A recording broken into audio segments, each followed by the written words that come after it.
napaka-delikado ha. So mainig kayo sa sasabihin ko. So ito yung 4 cardinal of gun safety rules dito sa range. So bago tayo mag-firing ng light. So mainig.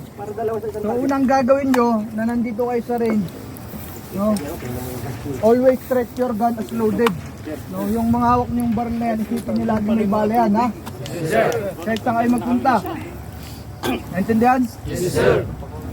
So pangalawa, do not point your gun to anything which you are not willing to destroy. So ibig sabihin, huwag natin ipo-point itong mga ginagawa natin sa mga bagay na ayaw natin matira o mawatay.